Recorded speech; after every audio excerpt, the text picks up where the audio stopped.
ভারপ্রাপ্ত চেয়ারম্যান, তিনি সারা দেশ নির্বাচন পরিচালনা করা এবং ভোটারদের উদ্দীপনার একজন প্রধান প্রতীক উনি।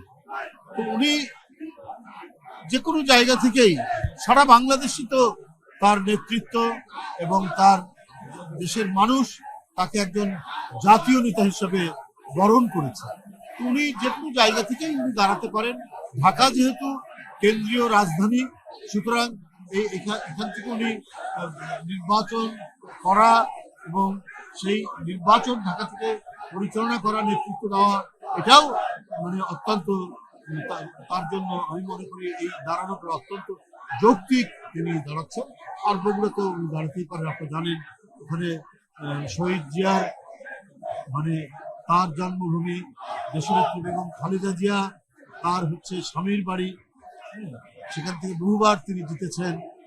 তো জাতীয় নেতারা যে কোনো জায়গা থেকে দাঁড়াতে পারেন। জনাব তারেক রহমান যেখান থেকেই মনে করবেন সেখান থেকেই তিনি দাঁড়াবেন, কারণ তার জনপ্রিয়তা, ভোটারদের মধ্যে তার প্রতি যে আগ্রহ এবং তার প্রতি যে উচ্ছ্বাস, সুতরাং এই ক্ষেত্রে তার কোথাও থেকে দাঁড়ানো ইয়ে হবে না, বাধা হবে না।